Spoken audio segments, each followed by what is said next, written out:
Queria uma... Peraí, deixa eu entrar mais uma pessoa aqui. Eu só queria solicitar que vocês, de alguma forma, de preferência com áudio, só falar, responder aí que sim. Expressar que vocês autorizam que eu estou gravando essa aula, porque para evitar qualquer tipo de problema. Então, vocês estão aqui participando. Então, só fala aí, ó, sim. Sim. Sim. Sim. Sim. Sim. No chat não adianta, né, João? Porque isso não aparece na gravação.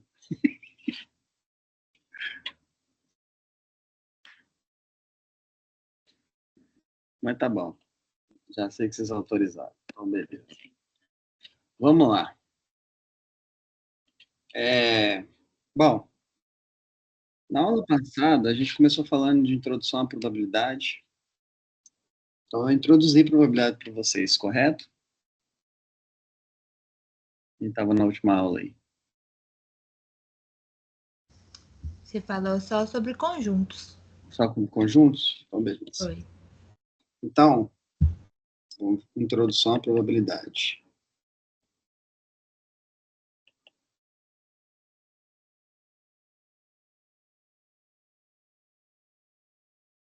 Primeira coisa que nós precisamos falar no contexto de probabilidade é nós vamos fazer um experimento. Experimento a gente chama de epsilon e é tudo aquilo que nós vamos executar para poder testar, por exemplo, uma teoria. Então, nós vamos chamar isso de experimento. O experimento pode ser, por exemplo, jogada de uma moeda não viciada e observa-se, aliás, uma moeda de dois lados e observa-se o lado de cima. Eu sei que falar em jogar uma moeda é automático, todo mundo sabe o que é. Porque para nós, a vida inteira, nós fizemos isso, mas no contexto estatístico, nós precisamos definir as coisas as coisas têm que estar muito bem definidas, porque se a gente não definir bem as coisas, podem aparecer outras coisas estranhas. Vou dar um exemplo para vocês. A minha moeda pode ser isso daqui, ó.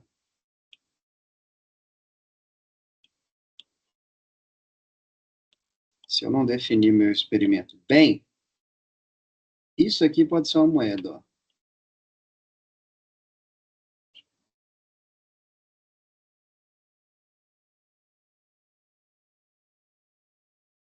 Aí, ó. Isso pode ser uma moeda. Tem cara do lado de cá, tem coroa lá no fundo, e tem isso aqui, na verdade, tem um monte de coisas que pode acontecer aqui, ó. Ou seja, isso é uma espécie de uma moeda longa. Certo? Então, se eu jogar essa moeda para cima, não tem garantia nenhuma que vai cair só cara ou coroa.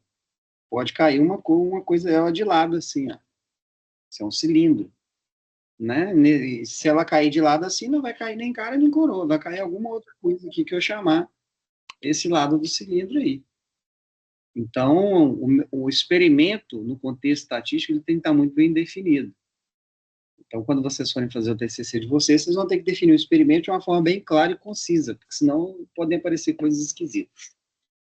Um dos motivos principais de você definir bem o experimento é porque nós precisamos saber exatamente os resultados possíveis desse experimento. Então, aqui, ó, nesse caso aqui, eu não quero uma moeda assim, eu quero uma moeda normal, né? Moedinha, tem cara de um lado,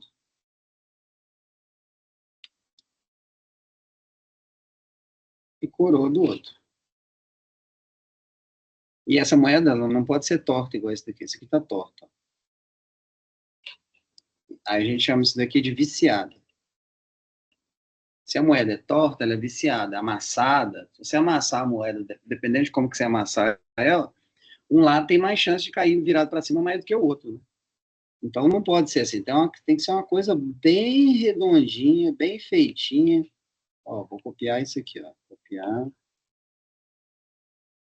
Pronto aí, ó. Isso aqui é uma moeda não viciada, ó. Outra moeda viciada seria aquela que faz um negócio assim, ó. Oxe. Nós estamos olhando a moeda de lado. Ela tá amassada, ela vai formar tipo uma meia-lua, sabe? Aqui é a parte de dentro. E a hora que você jogar ela, a parte de dentro vai cair virada para cima, porque ela tá torta. Isso aqui também é viciado. Isso aqui é uma moeda não viciada. E aqui, cara, e aqui, coroa. Então, beleza. O experimento, primeiro tem que definir, no contexto estatístico, probabilidade começa com a definição clara do que é um experimento. Uma vez que você definiu o experimento, eu preciso definir o espaço amostral. Então, vou chamar um aqui, experimento. 2, espaço amostral.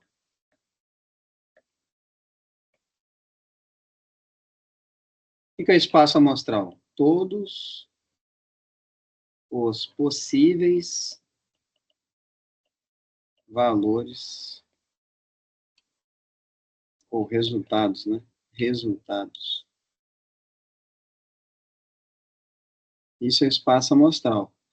Comparando com a teoria dos conjuntos, é o espaço universo, por isso nós vamos chamar também aqui de S. Então, S é o espaço amostral, que são todos os resultados possíveis associados ao experimento. No nosso exemplo da moeda ali, ó, o espaço amostral é cara ou coroa. Agora, veja bem, eu posso definir o experimento um pouquinho diferente. Ah, sabe por que está aparecendo paisagem aqui? Espera aí, gente.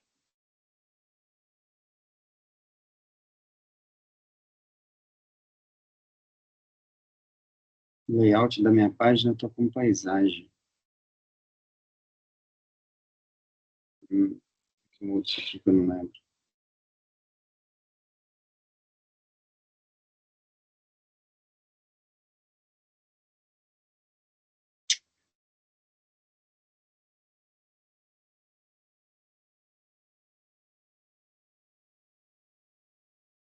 Agora que eu vi que esse negócio está com paisagem. Eu, hein?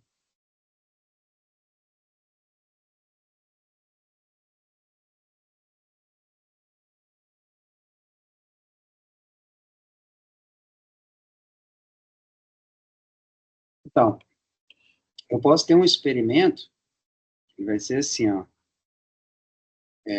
Jogar uma moeda e, se observar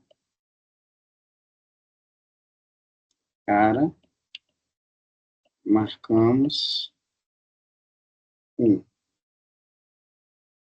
Se coroa, marcamos 0. Esse aqui é um exemplo, vou chamar de experimento 2, que é o exemplo do modelo jogada da moeda do tipo binário. Qual que é o espaço amostral de 2? 0, 1. Esse é o espaço amostral básico de um computador, por exemplo. Os bits de um computador são do tipo 0, 1. 1 se estiver passando energia, 0 se não tiver. É isso aí. É uma coisa. Então, quando você digita uma tecla no teclado, é uma sequência de zeros e uns, uma sequência de bits, que é isso daqui, certo? Então, um caso onde eu tenho dois resultados possíveis, a gente representa esses dois resultados possíveis ou com o resultado em si no espaço amostral, ou com um exemplo numérico, significando um exemplo binário. Mas aí, veja bem, isso tem que estar bem definido aqui no meu experimento, né? Beleza. Uma vez definido o espaço amostral, A gente tem subconjuntos do espaço amostral. Nós chamamos isso de evento.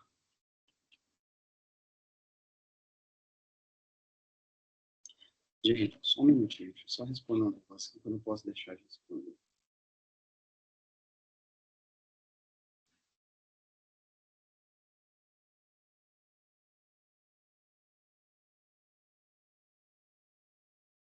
Bom, então são os eventos. O que é um evento? É um subconjunto do espaço amostral. Então, um possível evento, vou chamar de A aqui, A é ocorrer, cara. Ou no outro lá, chamar de A1, A2, né? Foi o que eu chamei de experimento A2. Ocorrer 1. Ou então eu posso escrever assim, ó. É x, tal que x é igual a 1. Pronto. São eventos sendo subconjuntos do espaço amostral. Ok? Beleza, vamos pegar um outro exemplo mais completinho. Vocês já sabem mais do que eu. Experimento. Jogar um dado não viciado de 6 lados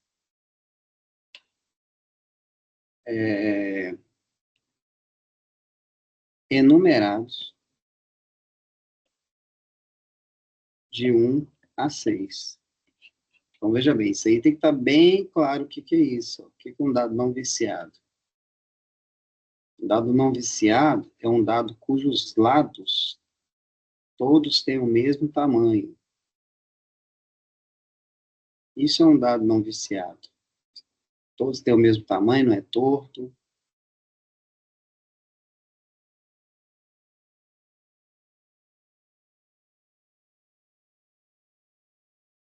Coisa desse tipo aí.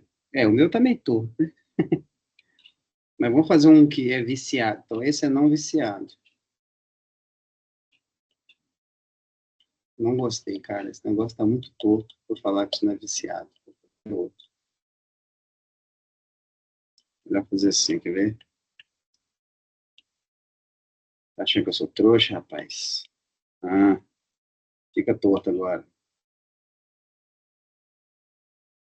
Olha, não é que ficou?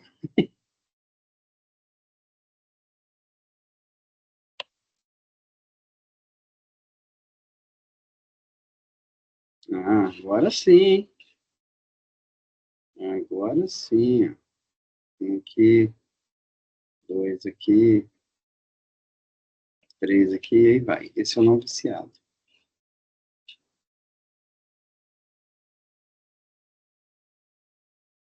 Agora, o que seria um dado viciado?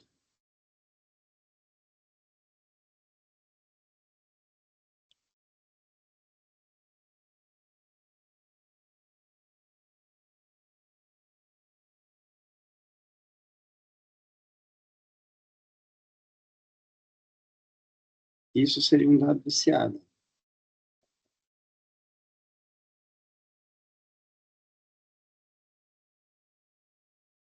Gente, o que está acontecendo aqui? Toda hora alguém pedindo para entrar aqui.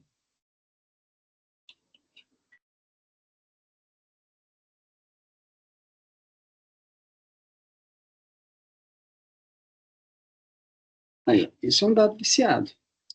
Dá para ver que esse dado ele tem um fundo maior, a frente maior do que o fundo. Então, esse um aqui, ó, ele tem muito menos chance de cair do que 2 lá no fundo. Ó. Ele vai cair mais virado com essa base maior virada para baixo. Isso aqui é um exemplo de dado viciado. E aí ele pode ser torto também, né? Pode ter outros exemplos de dados tortos. Deixa eu ver mais um exemplo para vocês.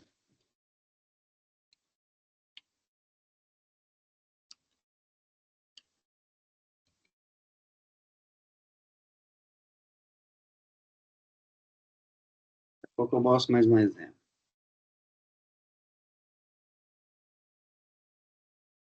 Bom, vocês entenderam a ideia? Então, se o meu experimento é esse daí, qual que é o espaço amostral associado a esse experimento? 1, 2, 3, 4, 5, 6. Agora eu vou pegar um outro exemplo para vocês aqui. Ó. Deixa eu ver se dá para colar aqui. Um exemplo de um dado de 12 lados.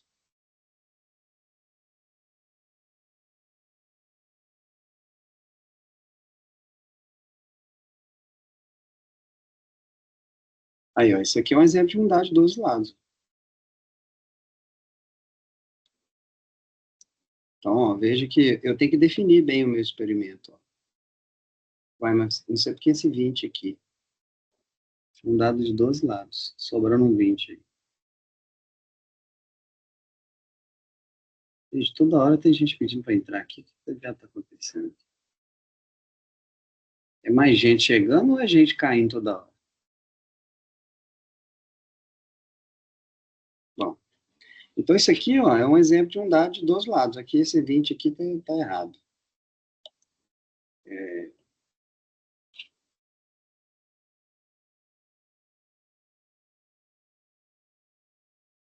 isso aqui, na verdade, é para ser um outro número. Como ele é um dado de 12 lados, então ele está numerado de 1 a 12. E o 12 aqui está duas vezes. Então, aqui a gente numera assim. Aqui é 11. 1, 2, e aí vai. Então, a gente pode ter um dado assim, de dois lados.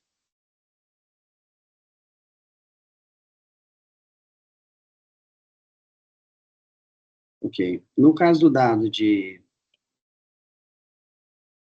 6 lados, o espaço amostral é aquele ali. Ó. Se fosse esse daqui, ó, eu vou jogar um dado, jogar, vou botar isso aqui como exemplo 3.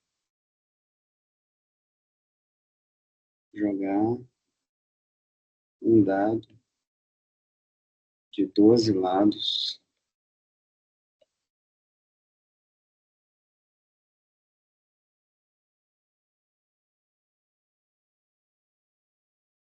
Esqueci de botar aqui, né? Isso daqui, passo daqui para baixo. Isso aqui é o experimento. Jogar um dado de 12 lados, não viciado. E observar o resultado de cima, enumerado. Tá vendo que eu estou sempre escrevendo o experimento assim, o mais completo possível. Qual é o espaço amostral dele? 1, 2, 3, 4, 5, 6, 7, 8, 9, 10, 11 e 12. Ok? O espaço amostral daqui de cima é isso. Agora, o que seria um possível evento aqui? Ó? Vou chamar de evento A, nesse daqui de cima. É x tal que x é menor ou igual a 2. Vou criar um evento 2 aqui, ó, é x tal que x é par. Pronto, tem dois eventos. Eu vou desenhar esse experimento aqui no diagrama de Venn, ó, ficar bem claro. Ó. Então, o espaço amostral tem os resultados possíveis de 1 a 6. E eu tenho aqui dentro dois eventos. Esse aqui é o evento A, esse aqui é o evento B. O evento A é um número que é menor ou igual a 2. Então, eu tenho aqui dentro 1, tem aqui o 2. Como é que eu sei que o 2 está aqui? Porque o B é par, né? Então, aqui é 4 e 6. E ainda tem aqui fora o 3 e o 5. Certo?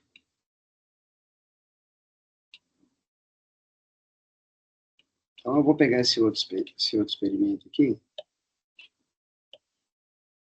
Deixa ele aqui para baixo. Depois a gente mexe com isso aqui. Vamos voltar para esse daqui.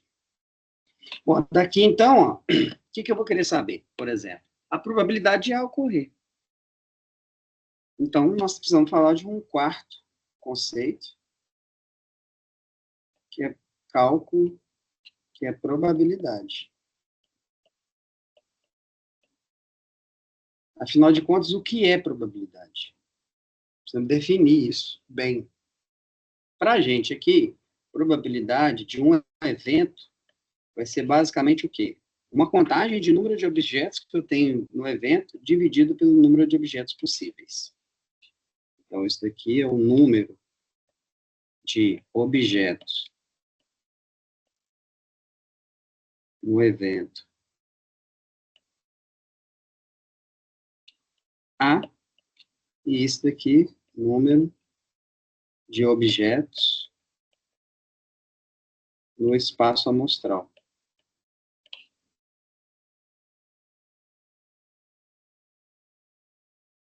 Então, isso aqui, nós vamos definir isso, essa coisa, o número que sair daqui, nós vamos chamar isso de probabilidade.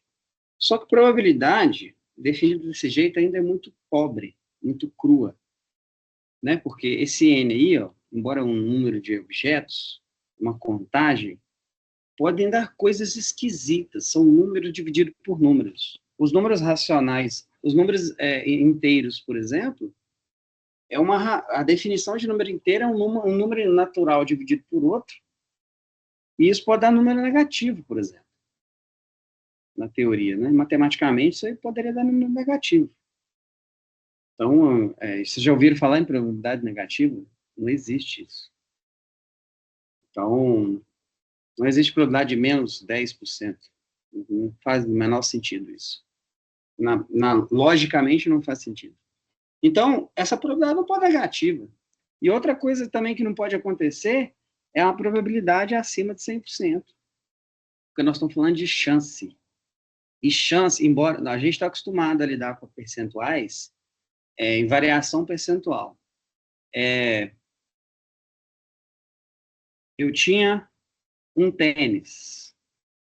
Agora eu tenho 3 tênis.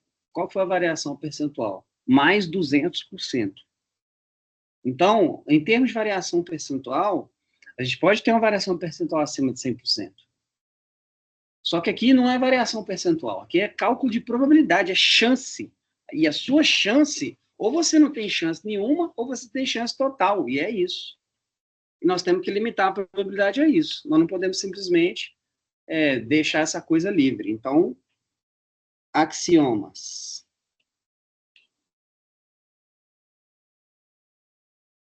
Da probabilidade. 1. Probabilidade de um evento A qualquer tem sempre que ser maior ou igual a 0. Não pode ser negativo. Axioma 2. Probabilidade de um evento A tem que ser menor ou igual a 1. Se a gente juntar esses dois aqui, ó, a gente pode colocar assim, ó, P de A tem que ser uma coisa entre 0 e 1. Certo? 3. Probabilidade de A união B vai ser a probabilidade de A mais a probabilidade de B se a interseção B é igual a conjunto vazio. Bom, o que eu estou dizendo com isso daqui? Se no espaço amostral o conjunto A não tem interseção com o conjunto B, qual a probabilidade da união de A com B? Bom, para começar, o que é a união? A união é juntar todos os objetos, que tem A e tem B, né? Todos que tiverem aqui, mais todos que tiverem aqui. Como não tem na interseção, não precisa nem preocupar em repetição. Então, o que vai ser a probabilidade de ocorrer A ou ocorrer B? Então, lembrando que quando eu tenho uma união, isso aqui é ou. Então, é ocorrer A ou B. Isso quer dizer que eu tenho que saber quantos objetos tem aqui e quantos objetos tem aqui, para calcular essas chances aí. Então, basicamente, é pegar a probabilidade disso daqui, que é a contagem de objetos de A em relação aos totais disponíveis, faço a mesma coisa em B e somo esses dois valores. Ok?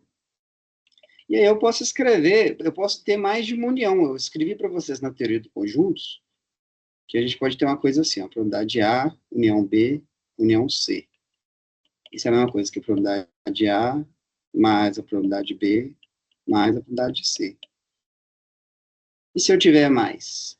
Aí eu vou escrever assim, união de um... Então, agora eu tenho o seguinte, eu tenho AIs. Vou escrever primeiro, depois eu explico. I varia de 1 até N.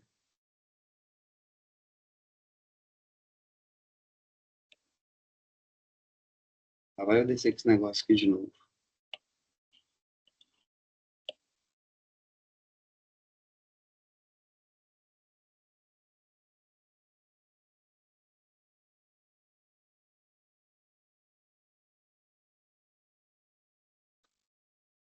Só um minutinho.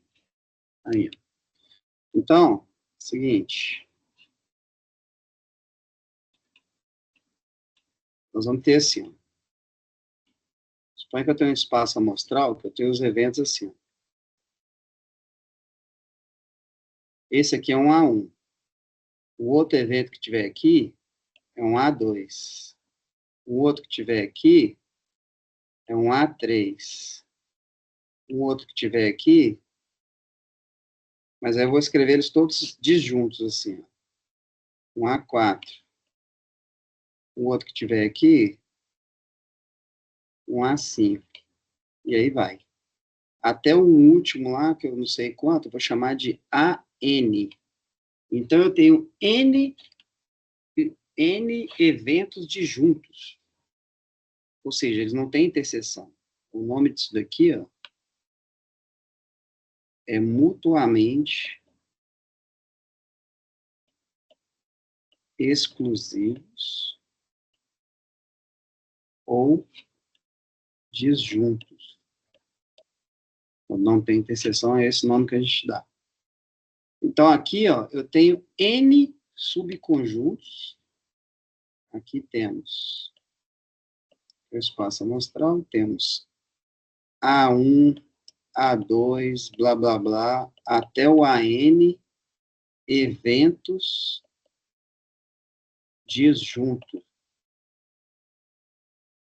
Então, a probabilidade da união entre eles, isso aqui é uma união igual somatória, que eu expliquei para vocês antes, ó. É a união e varia de 1 até o enésimo cara. É a união do A1 com o A2, com o A3, com o A4 e vai. E isso dá o quê? Dá um somatório de probabilidades, onde I varia de 1 até N, P de A e I. Então, ó, o que está escrito aqui embaixo é exatamente o que está escrito aqui em cima, só que para vários eventos. Então, ó, a probabilidade de um evento, união com outro evento, união com outro, é a mesma coisa aqui. A probabilidade de um mais a probabilidade do outro, mais a probabilidade do outro, né? Agora, se eu tiver N eventos, então isso aqui é a probabilidade do A1, união com A2, união com A3, união com A4, até o AN. A gente escreve assim, AI, união I varia de 1 até N. Então, a probabilidade da união de todos eles é o somatório da probabilidade de todos eles. Certo? Só somar as probabilidades de todos eles. Bom, mais uma. Essa daqui é se A é independente de B, então a probabilidade de A interseção B é igual à probabilidade de A vezes a probabilidade de B. Se eles forem independentes, A probabilidade da interseção é o produto das probabilidades. Vamos ver o que é independente? Vou dar um exemplo para vocês. Suponha uma urna contendo 3 bolas vermelhas,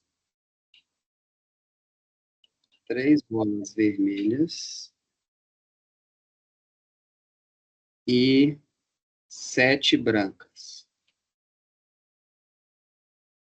Então, tem 10 bolinhas na urna.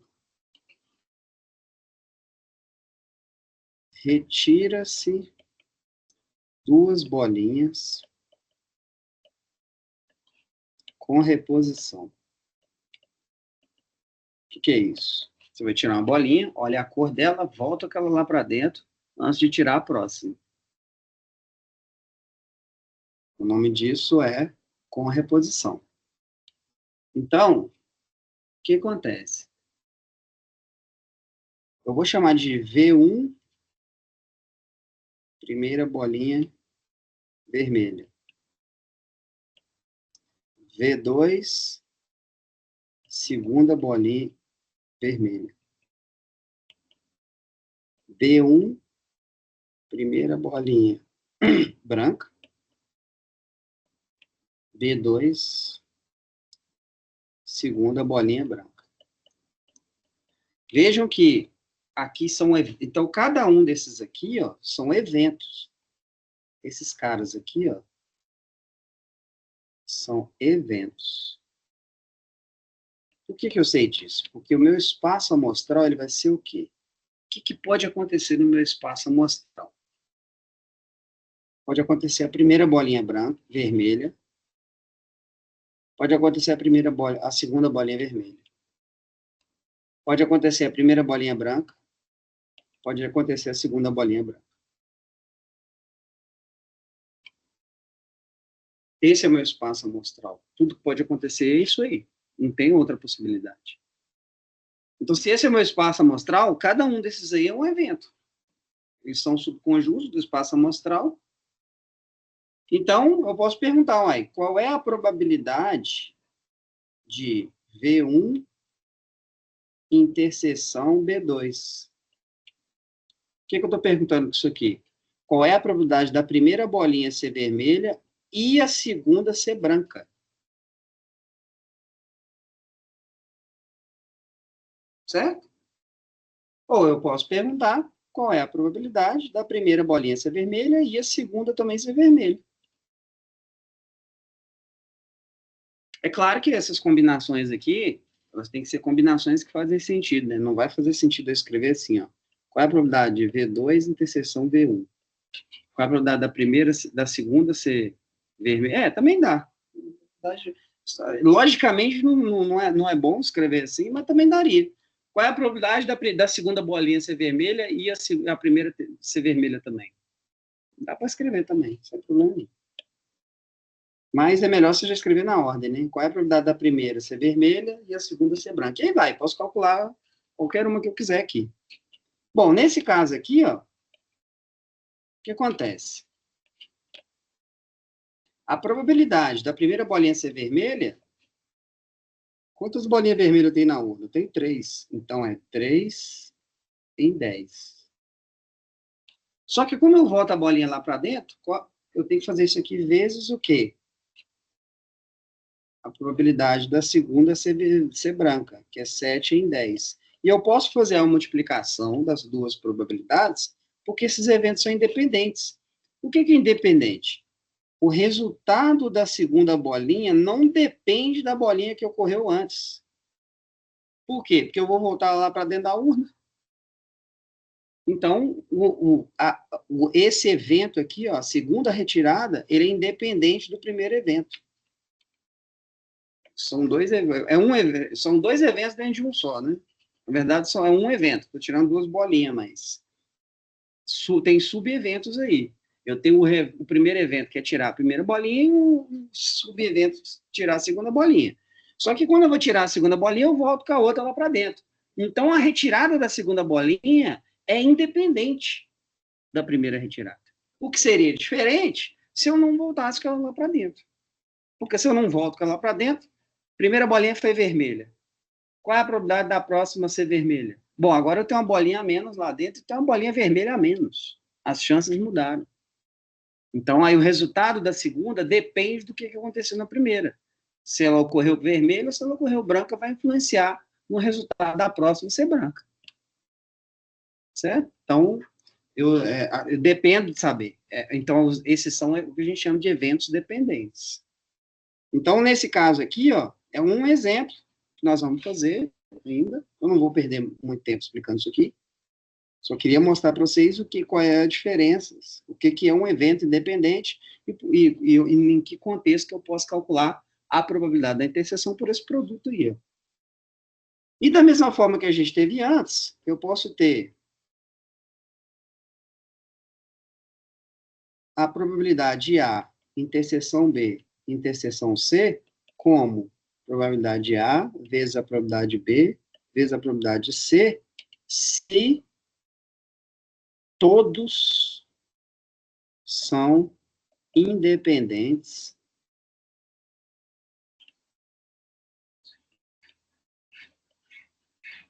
uns dos outros.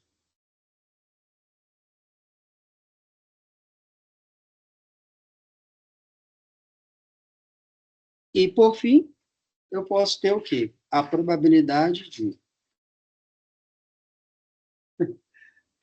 A água, aqui estava sem água. A água está voltando aqui, está fazendo barulho no ralo ali, os gatos estão doidos ali.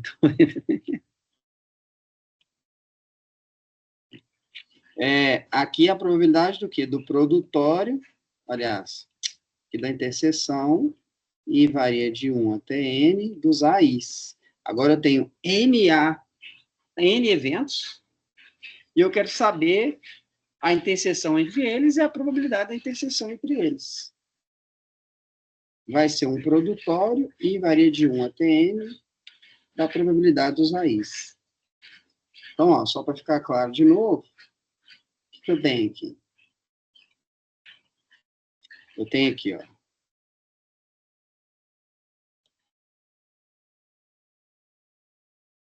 A1,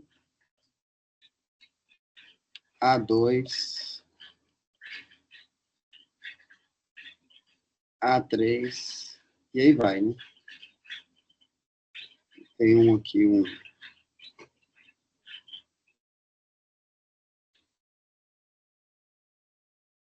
AN. Então, ó, você vê que tem um monte de interseções aqui, ó. Então, tem. Qual que é a interseção, por exemplo, de todos esses que eu desenhei, ó? É só isso aqui, ó. Então, eu tenho que pegar a interseção de todos eles e calcular a probabilidade do produto da interseção de todos eles aí. Isso se eles forem independentes. Aí eu posso fazer desse jeito aí. Ok? Então, aqui seria o quê? Vamos supor que eu estou tirando 10 bolinhas da urna. Então, eu tenho 10 subconjuntos aqui, ó. São 10 eventos. E todas as retiradas têm que ser com reposição. Tirou, olhou a cor da bolinha, volta aquela lá para dentro. Tirou, olhou a cor da bolinha, volta aquela lá para dentro. Qual é a probabilidade de todas serem vermelhas? É a probabilidade de todas serem vermelhas, é a probabilidade da primeira ser vermelha, e a segunda ser vermelha, e a terceira ser vermelha, até a 10ª.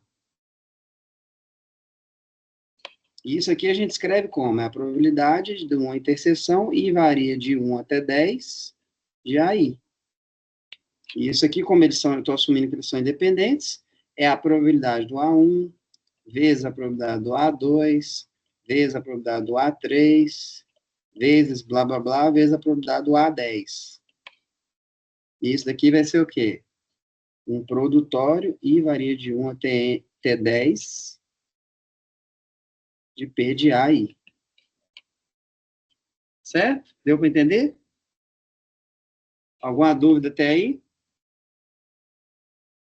Acho que não, né? Bom, e se os eventos forem independentes? Aí nós vamos precisar de um outro conceito que nós vamos chamar aqui de probabilidade condicional. Qual foi a numeração do último que eu dei?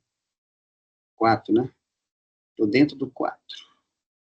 Eu vou continuar essa numeração aqui, eu vou chamar de 9. Então, probabilidade condicional.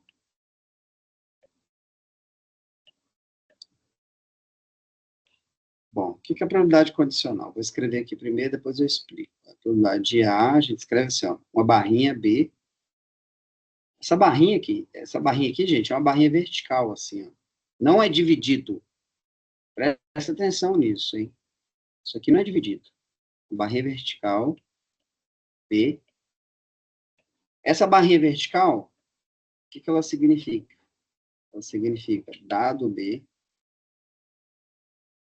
ou ela significa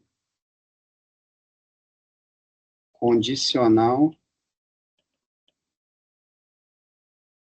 a, vou tirar esse B daqui, dado. É probabilidade de A dado B, ou probabilidade de A condicionada a B. A B. Tá? Isso é o que? Isso vai ser a probabilidade de A interseção B dividido pela probabilidade B. Bom,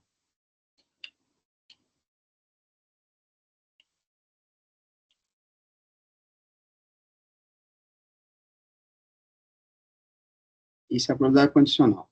Vamos ver se isso faz sentido? É o seguinte. Vamos pegar um outro exemplo aqui. Experimento. Retira-se uma carta de um baralho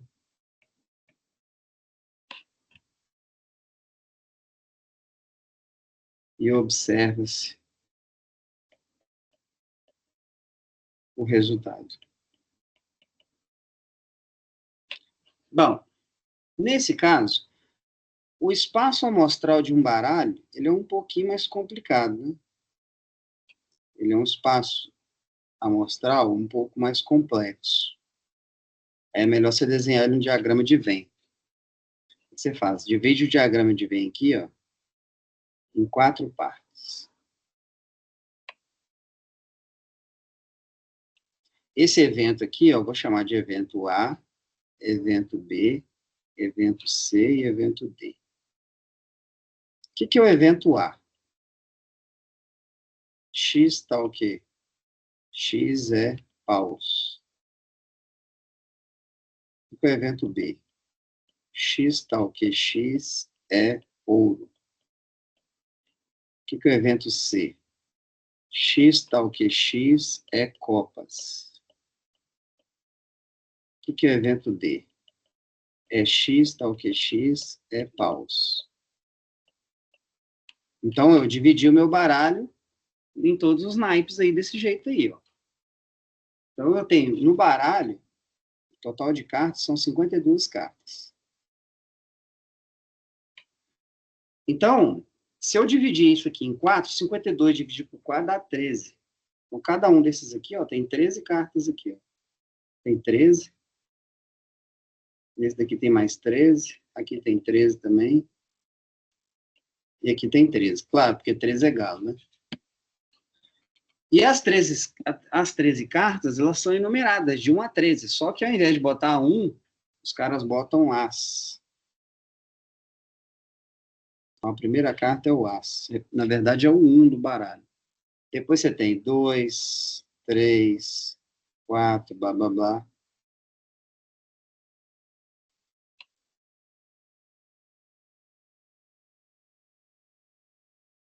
Até chegar. O 11 é o valete. O 12 é a dama. E o 13 é o rei.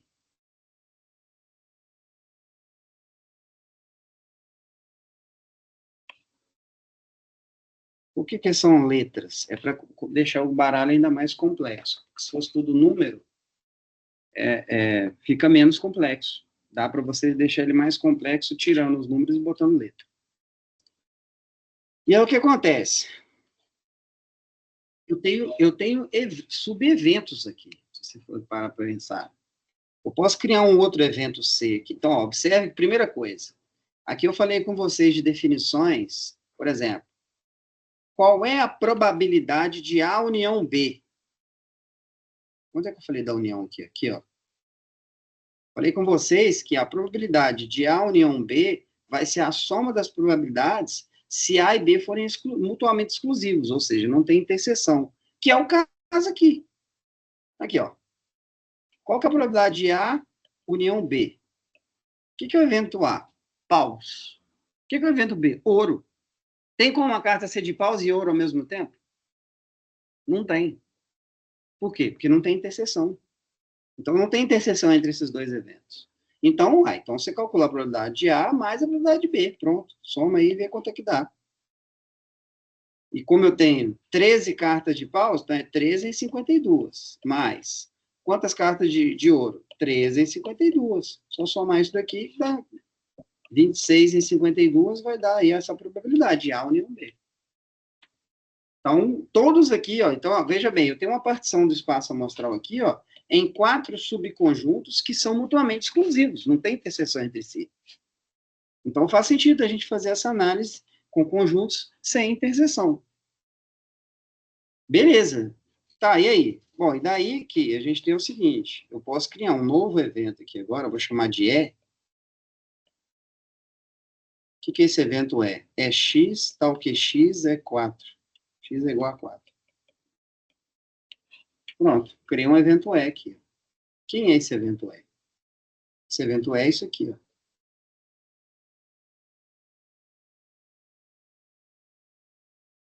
Ó, esse é o evento E.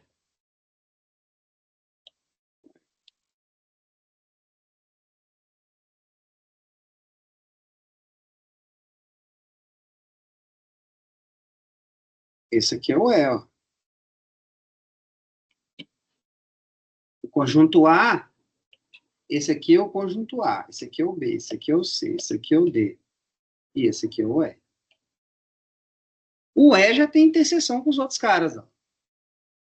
Né? Aí eu posso já calcular outras coisas diferentes. Como, por exemplo, eu quero saber primeiro, qual é a probabilidade de E? Aí, vamos olhar o conceito de probabilidade. Como é que eu fiz a conta daquele lá que é 13 em 52? Por causa disso daqui, ó. Eu contei quantos elementos tem no conjunto. Então, eu tinha 13 no total de 52. Eu vou fazendo a probabilidade do E da mesma forma. Quantos caras tem no E, dividido pelo número total de cartas possíveis. O que eu quero saber é qual a probabilidade de eu tirar um 4. É isso que eu quero saber. Então, quantos elementos eu tenho no evento E? Tem 4 quatros possíveis. Então, a probabilidade de tirar um 4 é NE dividido por N. Quantos elementos tem no E? 4. Em quantos possíveis? 52. Isso aqui, só que eu dividir isso daí, nós vamos ver em percentual quanto é que isso dá. Beleza? Não, eu vou deixar assim em fração, porque na lista tem resposta com fração para vocês lá. Tem uns que pode deixar assim. Eu prefiro dividir, mas nesse caso aqui, a contagem de carta de baralho pode deixar. Beleza. Agora, veja bem. Onde que a probabilidade condicional entra nessa história aqui? Esse negócio aqui está me falando o seguinte. Vamos ver isso daqui. Isso daqui está me dizendo que ocorreu B. Isso aqui, os eventos são ocorridos de forma sequenciais. Então, primeiro ocorreu B. Depois que B ocorreu, eu quero saber qual é a probabilidade de A ocorrer. O fato de B ter ocorrido, isso é uma dica. O nome disso é uma restrição do espaço amostral. Esse cara aqui, ó, é uma restrição do espaço amostral. Eu diminuo o espaço amostral quando eu faço isso. E você dá uma dica, cara. Vou dar um exemplo para vocês aqui no baralho. Eu estou falando, ó, qual é a probabilidade de A ocorrer sabendo que B já ocorreu? Isso aqui é uma dica. Eu chegar para você e falar assim, ó, Eu estou querendo primeiro... Aqui nós calculamos a probabilidade de sair um 4.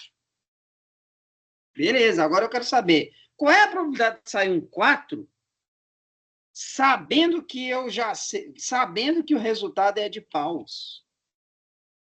Então, eu dizer para você, você quer saber qual é a chance de ocorrer um 4? Eu vou virar para você e falar assim, ó, antes de você responder, eu vou te dar uma dica. Ocorreu uma carta de paus. Ao dizer isso, eu restringi o meu espaço amostral a essas possibilidades aqui, ó. Esses aqui, ó, não prestam para mais nada, porque não fazem parte mais da minha aposta. Eu quero saber qual é a probabilidade de ocorrer um 4, dado que eu já sei que é de paus. Então, essas aqui, ó, joga isso tudo fora. Se você for dar um chute, você vai jogar isso aqui fora.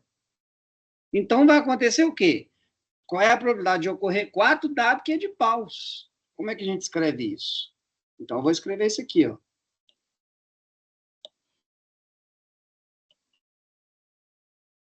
Então, veja bem, essa probabilidade condicional, a gente está usando ela num contexto onde toda hora você tem que estar me enchendo o saco. Vou acabar deletando esse troço. A gente está usando ela num contexto onde eu dei uma dica. Então, qual é a probabilidade de ocorrer um 4, dado que já ocorreu o paus? É isso aqui, ó. Então, eu restringi o espaço amostral a ter ocorrido paus. Vamos calcular aqui ela no braço, no olho aqui no desenho, porque agora com esse desenho aqui fica fácil. E depois nós vamos ver se bate com a fórmula ali em cima. Bom, eu sei que ocorreu isso aqui, ó. Agora não é mais o espaço amostral inteiro. Ocorreu o paus, ocorreu o A. Qual é a probabilidade de ocorrer um 4 dentre esses 13 números possíveis? Alguém me responde?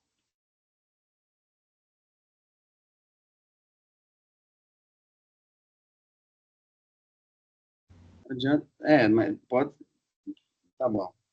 Vai ser uma, né? Só tem um 4 aqui. Uma em 13, né?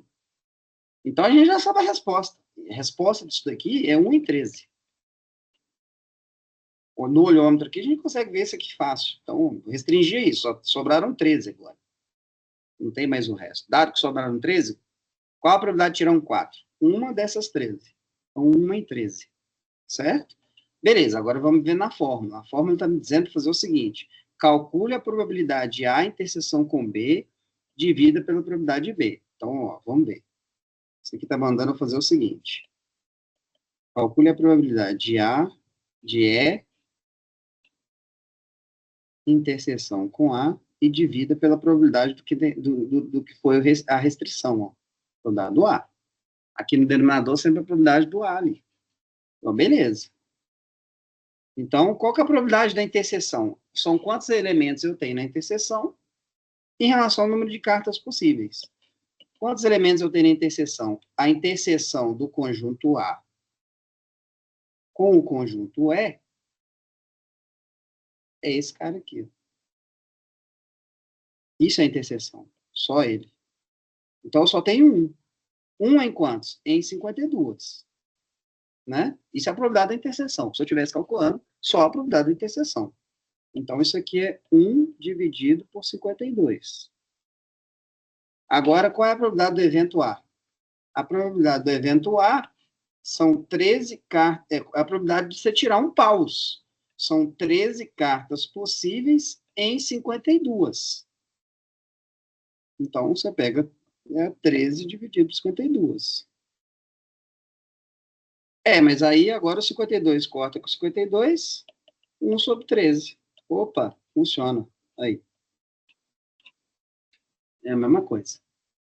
É o que essa coisa está me dizendo. Calcular diretamente, igual a gente fez, a gente já sabe a resposta. É assim, dá isso, e usando a fórmula, dá isso daqui. E usando a fórmula, vai facilitar a nossa vida em vários contextos onde a gente não consegue calcular isso aqui fácil. Esse aqui a gente desenhou o espaço amostral ali, deu para calcular facinho. Agora, tem casos que a gente não vai conseguir achar isso aqui desse jeito, não. Essa contagem, às vezes, ela não é simples. Mas, às vezes, essa aqui é simples e essa aqui é simples. Então, a gente calcula desse jeito. Deu para entender? Agora nós vamos fazer o contrário. Ocorreu 4. Qual a probabilidade de ser paus? Então, ó, qual a probabilidade de ser paus, dado que ocorreu 4? Que agora muda. Então, a probabilidade E dado A não é igual à probabilidade A dado E. Porque a restrição do espaço amostral agora é outra. Quem ocorreu primeiro foi o 4. Eu tirei uma carta e falei com você assim, ó, a minha carta é um 4. Qual é a probabilidade de ser de paus? É isso. Então, agora, eu tenho aqui, ó, a restrição é essa, ocorreu um 4. Eu só não sei de onde que ele é, ó. Eu sei que tem 4 quatros. Eu só não sei de onde que veio esse 4. Eu estou te perguntando qual é a probabilidade de ser de paus. Certo? Beleza. Só tem um em 4 possíveis, né? Então, isso aqui vai dar um quarto. Já sabemos disso. Agora nós vamos usar a fórmula de novo. A fórmula está mandando eu fazer o quê? É a probabilidade de A interseção E dividido pela probabilidade de E agora. E observe que é o seguinte, no numerador não muda, porque a interseção é a mesma. A interseção com E é igual a E interseção com A. Então, aqui em cima ainda é 1/52. Só que o que vai mudar? O que vai mudar é a probabilidade do E. Qual a probabilidade do E? 4. A probabilidade de E é a probabilidade de ocorrer um 4. São 4 quatros em 52 possíveis. Então, a probabilidade de ocorrer um 4 ao tirar uma carta do baralho é 4 em 52. Mas aí isso corta com isso, aqui dá um quarto, que é a mesma coisa disso daqui. Ou seja, funciona. É a mesma coisa. Então, essa é a formulinha que nós vamos usar sempre, então, para probabilidade condicional. Ok? Eu ainda não Agora. entendi porque que daria 54. Porque Oi? assim, eu consegui entender por que dá um quarto, por exemplo, qual a probabilidade de ter 1 em 4, por exemplo, seja ouros, paus, que seja, porque são 4 naipes. Só que eu não entendi a lógica de usar a fórmula. Eu estava até vendo a lista, algumas coisas eu conseguia pela lógica mesmo, igual essa questão dos naipes, paus. Só que pela fórmula eu não consigo enxergar. Porque, na verdade, essas probabilidades são contagens, né? Eu vou sempre usar, tipo, a amostra total, tipo, o baralho inteiro. Por É, isso que são 4 sobre 52. isso, porque aqui no final das contas, essa conta aqui, ó, se for observar, ela é o quê? Ela é uma quantidade de objetos no conjunto A interseção com B, dividido por N, sobre uma quantidade de objetos em B, dividido por N sempre. Tá. No fim, Eu sempre isso vou vai usar o acabar conjunto se portando com isso aqui sempre. tá. E no fim, o que você está fazendo? Quantos objetos eu tenho na interseção, dividido por quantos objetos eu tenho em B. Entendi. Ou seja, um quarto que você entendeu é isso aqui. Porque esse meio do caminho aí que tinha ficado confuso para mim. Tanto é que alguns lá, um exercício, agora me fugiu a memória, que era de dado também, era um que tinha um dado verde e amarelo. Eu não conseguia visualizar, tipo, por exemplo, por que era, sei lá, 56, alguma coisa que estava lá no gabarito. Eu não tinha entendido. Deve ser essa parte. Eu vou falar um pouquinho desse exemplo dos dois dados. Mas basicamente é isso. Ela funciona sempre por causa disso aqui. Na verdade, a forma é sempre a mesma. Isso aqui vai cortar sempre com isso daqui. E, na verdade, eu estou contando quantos objetos eu tenho na interseção dividido por quantos objetos eu tenho no conjunto que eu estou restringindo. Então, se eu pegar aqui a restrição, é paus. Então, eu pego, um objeto dividido por 13. Ah, não, ocorreu primeiro foi 4. Então, é um objeto dividido por 4. É o número de objetos que eu tenho na interseção dividido pelo número de objetos que eu tenho no conjunto que eu estou restringindo. No fim, é sempre isso. Mas esse conjunto aí, esse diagrama é bom a gente sempre desenhar antes, porque, por exemplo, eu não ia conseguir visualizar essa interseção só pela interpretação. Tem que Tem vários que, se você não desenhar, você não enxerga. Esse aqui é um exemplo, o exemplo dos 2 dados. Também é um exemplo. Você tem que desenhar, senão você Talvez não é vê. por isso que tenha dado meio errado. Se você não desenha, você não enxerga, você não sabe a contagem. A hora de fazer a contagem é complicada, às vezes. Principalmente quando você começa a falar, complicar o experimento, porque eu falo com você, um baralho não. Eu falo, como é que eu comecei a aula aqui? Eu comecei a aula com a moeda. Você vai jogar uma moeda sem viciar, sem ser torta, acabou, velho, é um negócio idiota. Você visualiza sem fazer nada. Só que depende do experimento, o negócio vai ficando complexo. Agora, aqui são 2 resultados possíveis. Agora são 6. Agora são 52 e são meio avacalhada ainda. Tem letra, tem naipe, o negócio tá esquisito já. Quando você começa a tornar o seu experimento complexo, que torne o seu espaço amostral complexo, olha, compara esse espaço amostral aqui, ó, com esse aqui, ó, cara e coroa. Por isso que a gente começa com a moeda, porque é mais simples a gente entender logo de cara. Mas, à medida que o espaço amostral vai ficando mais complexo, a coisa vai ficando mais esquisita para você contar. Pensa se eu colocar aqui um experimento aqui, ó, um evento. Olha como é que vai ficando avacalhado. Conta para mim aí, ó, na sua cabeça, um evento de F aqui, ó. F vai ser x, tal que x é número e está entre 5 e 10. Calcula rápido, só no olho. Você consegue me dizer qual é a probabilidade de F? 5. Nossa. Mas Nossa, 5 é o número, está entre 5 e 10. É 5, não? Um quinto? Não sei, eu tenho que contar aqui, ué. Não sei não. Não E sei, pior, falaria um quinto. e se eu colocar assim, então, ó?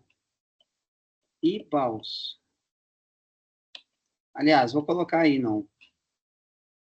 I paus ou ouros. Então, ó, tem que ser um número entre 5 e 10.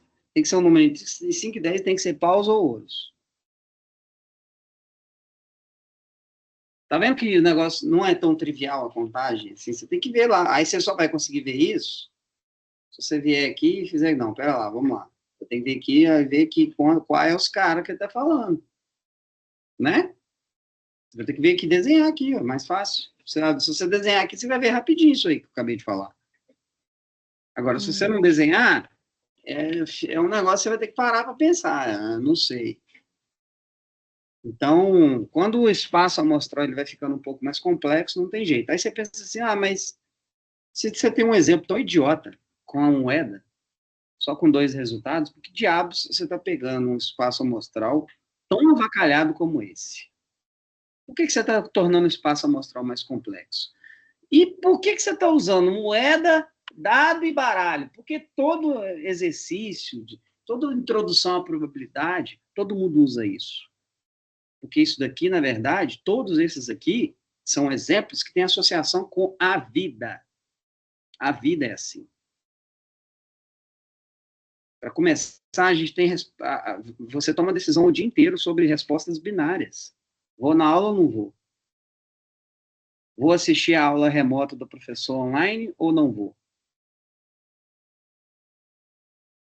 Vou assistir ela remota ou vou assistir ela gravada? Só o resultado. Aí, vamos deixar ela mais complexa. Vou assistir ela remota ou vou assistir ela depois ou vou assistir as duas? Ou não vou assistir nenhuma? Só aí já tem 4 resultados agora. Olha aí. Eu deixando o evento mais complexo. Vou assistir a aula prestando atenção ou vou assistir a aula jogando joguinho no celular? Vou assistir a aula participando e fazendo pergunta ou vou assistir a aula só para falar que eu estou assistindo e eu assisto o resto depois, em partes? Você começa a tornar o mesmo experimento, você pode tornar ele quão complexo você quiser. Então, a vida, ela funciona exatamente assim. No contexto real, a gente pega esses exemplos aqui, começa do mais simples possível, onde a tomada de decisão é binária, e começa a transformar ela em decisão com mais opções. Você vai para a aula ou você não vai? Pronto, é isso. É binário, né? É sim ou não. Agora, você pode ser que você queira decidir, olha, eu vou à aula,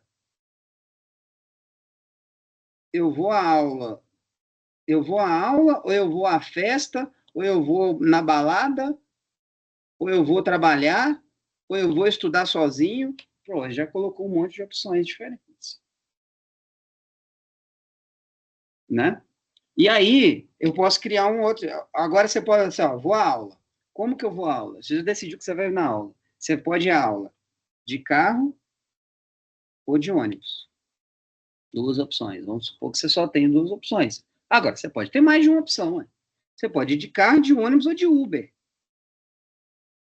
De carro, de ônibus, de Uber, de metrô, de moto. Pronto, aí já cheguei no dado. Já não é moeda mais. E aí, esse caso aqui entra como? Entra assim, ó.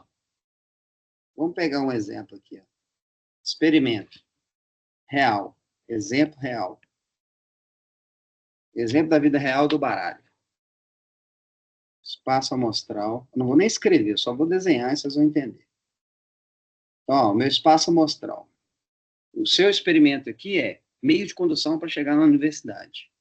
Você pode ir de carro, é o evento A. A, carro. Evento B, ônibus.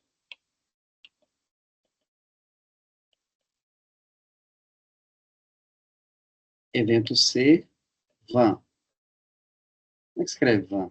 Com tio ou com chapéu? Acho que nenhum, né? Acho que é van, assim. Eu acho que nenhum. Nenhum. Van. Evento D, Uber.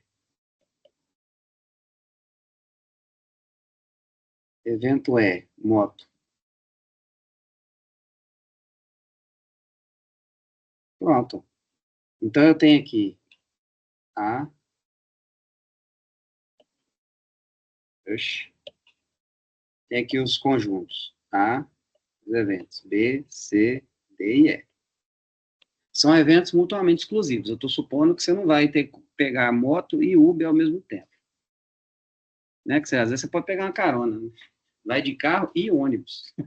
Então pode acontecer, mas estou supondo que não é isso. É um ou outro. Beleza. Aí eu vou colocar um evento aqui dentro, ó, que é o seguinte. Um evento binário. Esse evento preto aqui, eu vou chamar de F. Esse F aqui, ó, é você chegar atrasado. E óbvio que o outro é não chegar atrasado.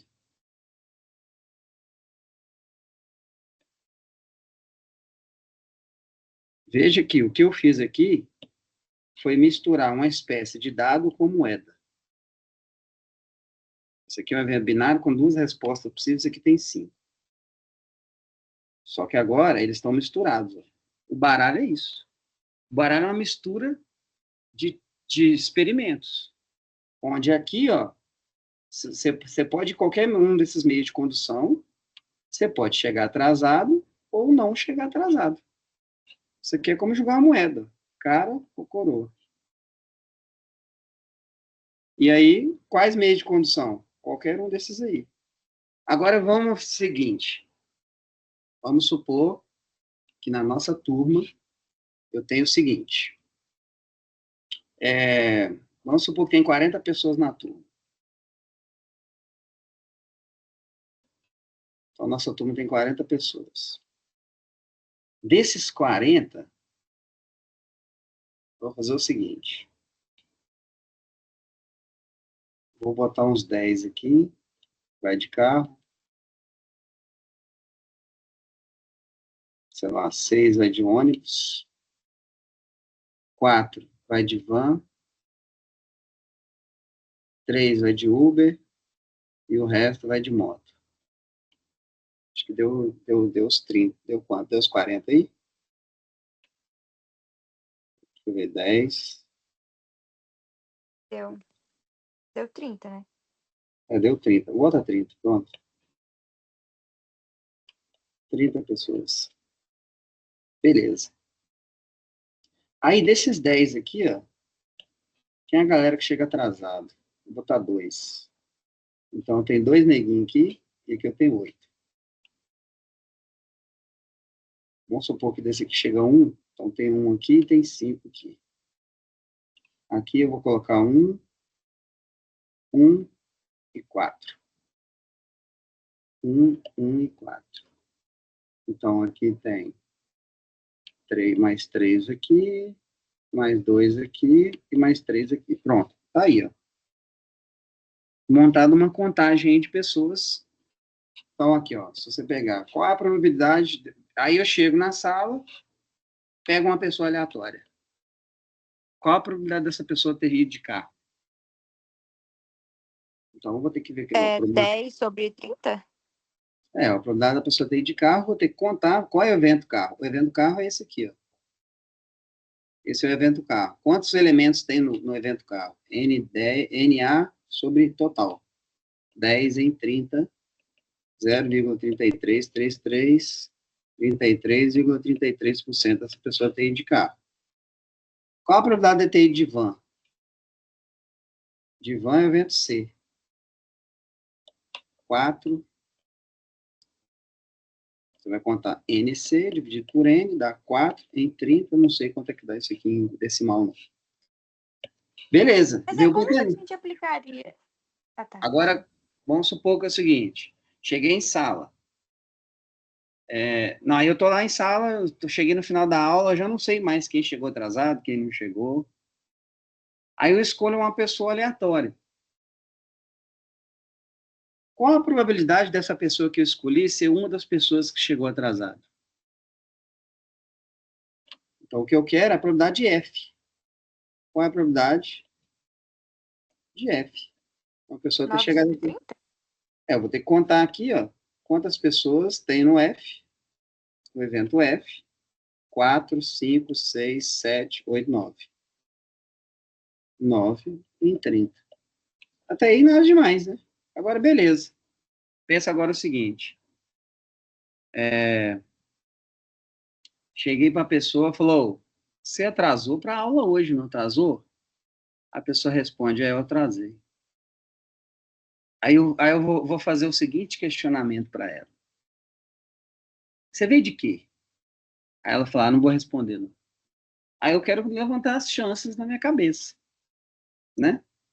O que é mais provável dela ter vindo?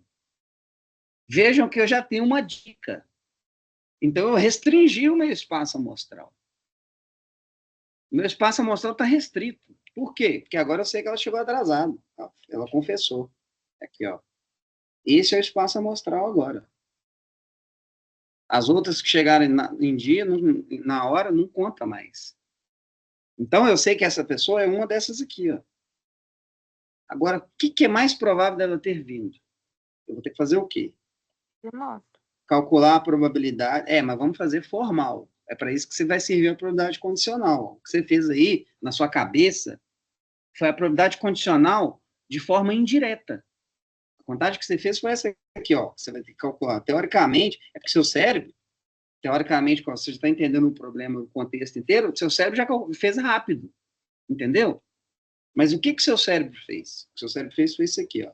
E calcular a probabilidade. Dado que ela já chegou atrasado, qual a probabilidade de ela ter vindo de carro? Dado que ela chegou atrasado, qual a probabilidade de ela ter vindo do segundo meio ali, que é ônibus? Dado que ela chegou atrasado, qual a probabilidade de ela ter vindo de van?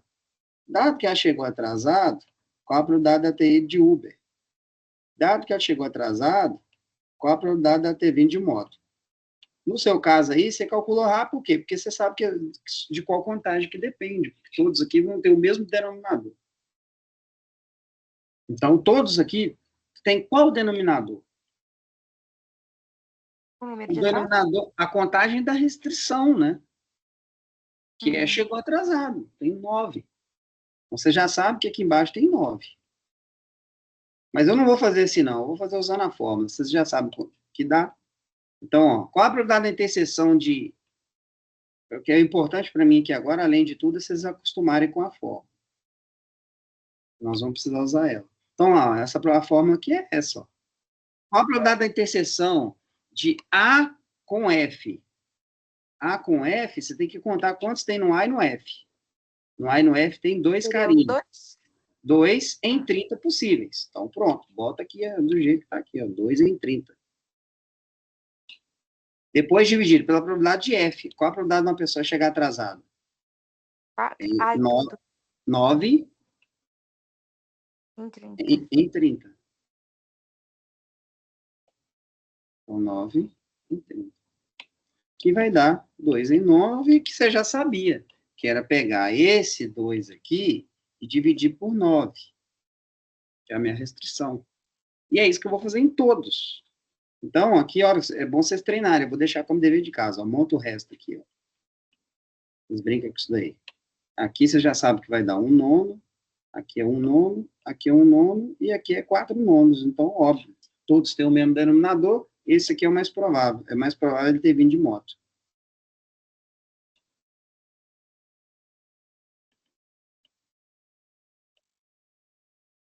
Ficou claro?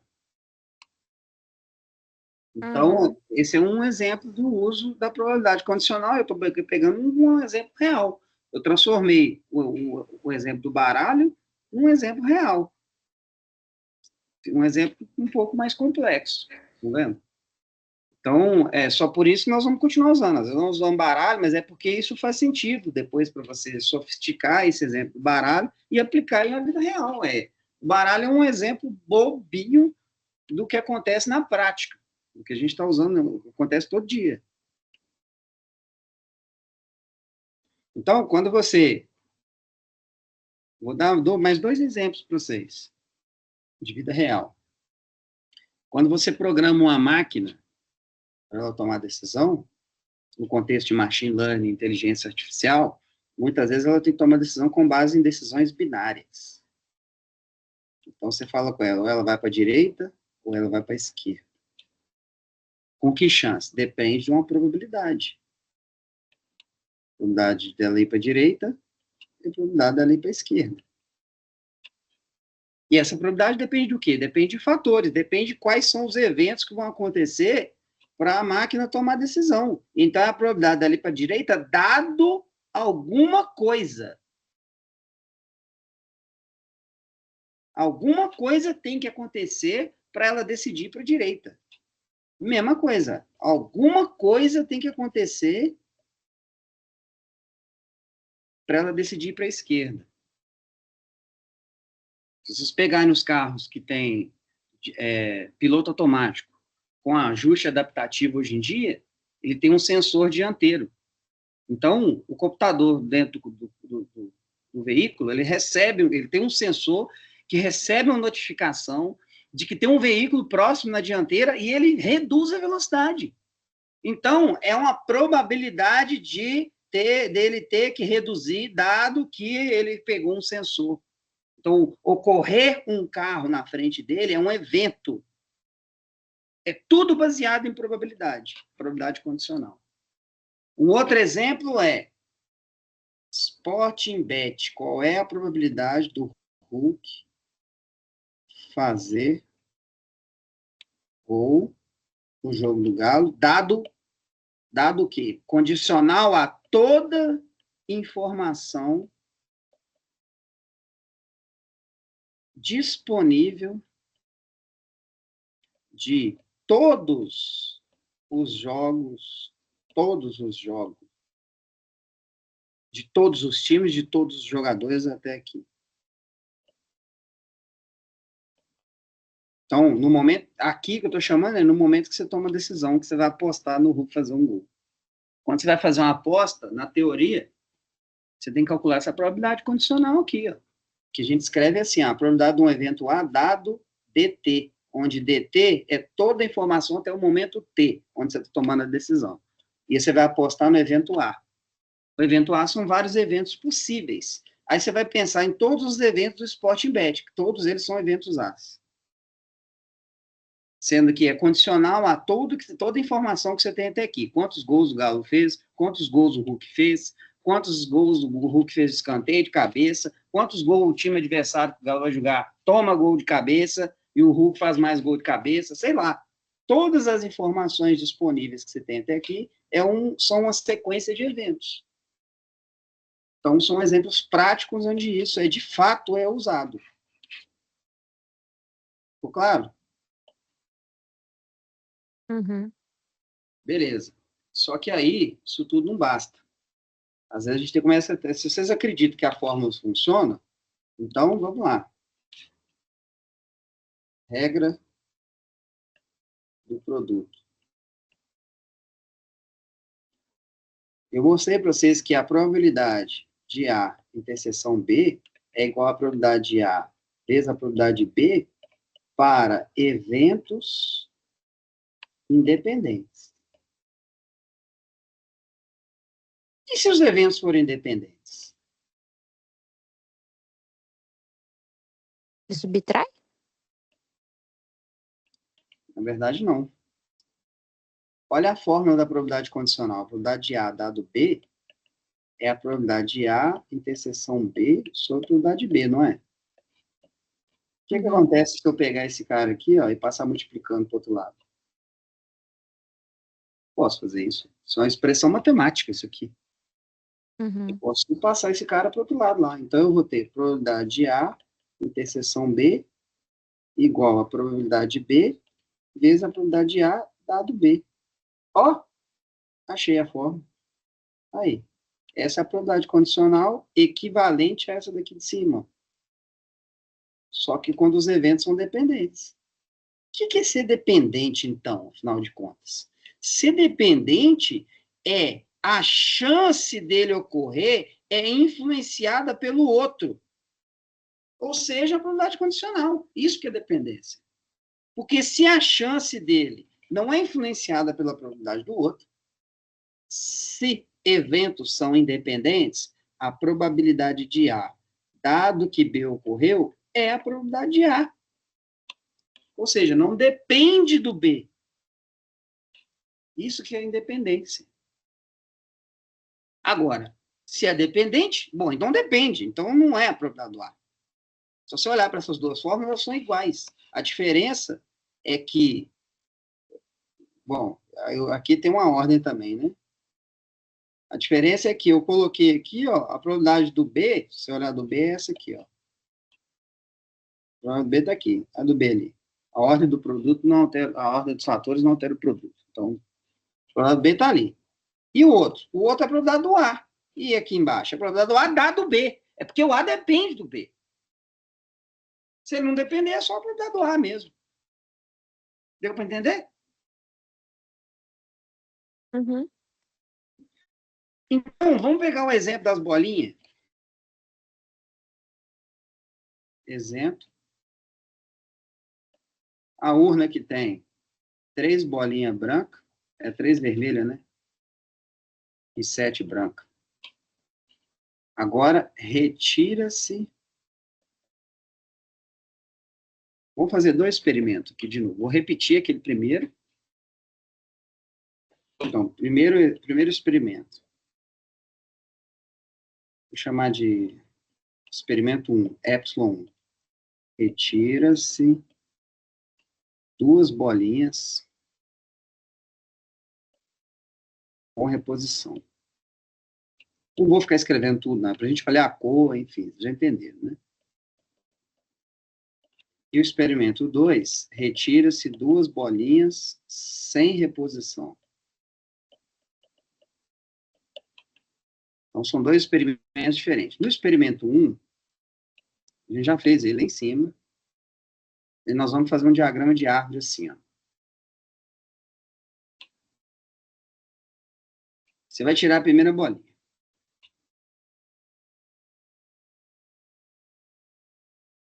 Essa aqui é a primeira retirada. Isso aqui é a segunda retirada. Bom, na hora que você vai tirar a primeira bolinha, a bolinha pode ser vermelha ou pode ser branca. Então, cada perna dessa daqui representa uma cor. De novo, ela pode ser vermelha ou pode ser branca. Pode ser vermelha ou pode ser branca. Aqui, ó, é a probabilidade da primeira ser vermelha e a segunda ser vermelha. Bom, a probabilidade da primeira ser vermelha é a probabilidade... Então, assim, como esses eventos em sequência, eles são independentes, isso aqui vai ser só o produto das probabilidades mesmo. É a probabilidade da primeira ser vermelha vezes a probabilidade da segunda ser vermelha. E a probabilidade da primeira ser vermelha é 3 em 10 vezes 3 em 10. Pronto, acabou. Agora, aqui embaixo é a probabilidade da primeira ser vermelha e a segunda ser branca. E isso daqui vai ser a probabilidade da primeira ser vermelha vezes a probabilidade da segunda ser branca. Acabou. Morreu Maria.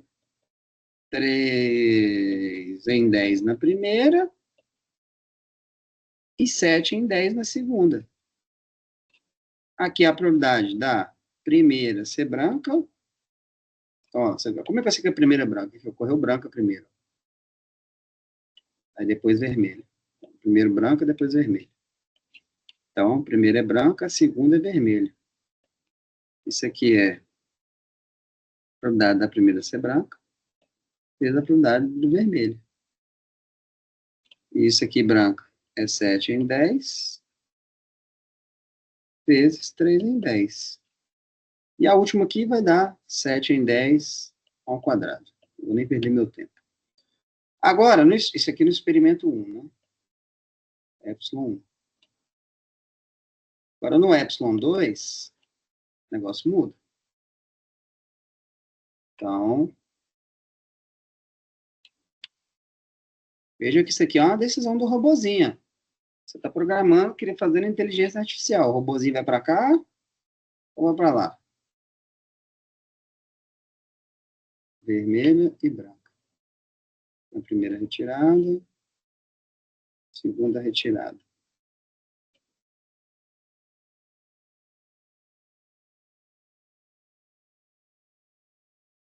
Aí, ó, o robozinho veio aqui, foi para a esquerda. E agora? Os robozinhos da Amazon, dentro do galpão da Amazon lá. Ó. Aqui ele decide parar ou decide continuar? Parou. Parou de novo. Agora aqui ele continuou. Então os robozinhos estão lá, ó. Aqui eu cruzei com o robô, parou. Não cruzei, então continua. Mesma coisa. Assim que eles tomam uma decisão. Só que agora é o seguinte, qual é a probabilidade da primeira ser vermelha e a segunda ser vermelha? Vai ser o quê? A probabilidade da primeira ser vermelha vezes a probabilidade da segunda ser vermelha, dado que a primeira foi vermelha. Eu preciso saber disso. Por quê? Porque a contagem vai mudar. Qual é a probabilidade da primeira ser vermelha? 3 em 10. Tirei uma vermelha já. Não tem mais uma vermelha na urna. Qual é a probabilidade da segunda ser vermelha? 2 em 9? Dado que a primeira já foi vermelha. 2 em 9? e 9. Olha como é que mudou. Então, essa que era a minha ideia sobre a subtração, entendeu? Da gente tirar um elemento. Entendi. Mas não é bem uma subtração. É. Na minha cabeça faz sentido. Não, sim, entendi. Aí você vai vir aqui, ó. Qual a probabilidade da primeira ser vermelha e a segunda? Então, vamos lá. Primeira vermelha e segunda branca. Qual é a probabilidade do robozinho ter que parar uma vez e não parar na segunda vez? Então, vai ser a probabilidade da primeira ser vermelha vezes a probabilidade da segunda ser branca, dado que a primeira foi vermelha. Então, qual a probabilidade da primeira vermelha? É 3 em 10. Bom, saiu uma vermelha. Qual é a probabilidade da segunda ser branca, dado que a primeira foi vermelha? 7 nonas? 7 e nono. Também muda, por quê? Porque muda o denominador. Embora tenha ainda 7 bolas brancas lá dentro, porque saiu uma vermelha, agora tem 9 bolas lá dentro, não tem 10 mais. Então mudou a chance da vermelha. A chance da vermelha aumenta, né? Porque antes era 7 em 10 aqui, ó, agora é 7 em 9. Uma vermelha já saiu. Então, isso que é probabilidade condicional. Então, veja que o fato de ter ocorrido uma vermelha na primeira mudou a chance da branca. Aumentou as chances dela. Porque já saiu uma bolinha de lá. Então, muda. É a probabilidade condicional. Então, agora, ó, qual a probabilidade da primeira ser branca, a segunda vermelha? A probabilidade da primeira ser branca e a segunda ser vermelha. Eita, escrevi errado. É a probabilidade da primeira ser branca vezes a probabilidade da segunda ser vermelha, dado que a primeira foi branca. Isso é, a probabilidade da primeira ser branca, 7 em 10. A probabilidade da segunda ser vermelha, dado que a primeira foi branca, bom, não tirei nenhuma vermelha, então tem 3 ainda. Mas agora tem 9 lá dentro. E, por fim, a probabilidade de branca na primeira e branca na segunda. Dá a probabilidade da primeira ser branca, vezes a probabilidade da segunda ser branca, dado que a primeira foi branca. Então, vai ser 7 em 10, só que vazou uma branca, né? Qual é a probabilidade da segunda ser branca, dado que a primeira já foi branca, já saiu e foi embora? 2 nonos. 6 em 9. É 6. 6 em 9. 9. Certo? Mas a branca não Mudou. tem menos quantidade, não. Oi? Ah, não, a vermelha tem menos quantidade, né? A vermelha tem 3, né?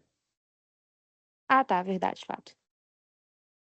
Então, ó, entenderam a ideia de probabilidade condicional e independência?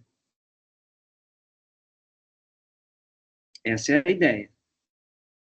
Tá? Aí, o que acontece? Na lista de exercícios, tem um monte de exemplos lá para vocês. Vocês conseguem fazer um monte agora já. Eu vou deixar agora vocês tentarem fazer os exercícios das listas. Você consegue fazer umas 3/4 da lista já. Aquele do dado seria igual a esse? Aquele do dado Mais ou menos. Eu vou verde te e dar vermelho. eu vou te dar a dica do dado porque não deu tempo de eu fazer. Né? O que ela está falando é o experimento onde joga-se, né? Joga-se 2 dados de cores distintas. Então, são dados de 1 a 6, não viciado e blá, blá, blá. Enfim. Por que cores distintas importa aqui? Importa porque é o seguinte, ocorrer 1 e 2 não é a mesma coisa que ocorrer 2 e 1. Se fossem dados brancos, eu contaria essas duas coisas como uma coisa só. Eu não sei a ordem. Então, a cor está aí para dizer que a ordem importa para fazer a contagem.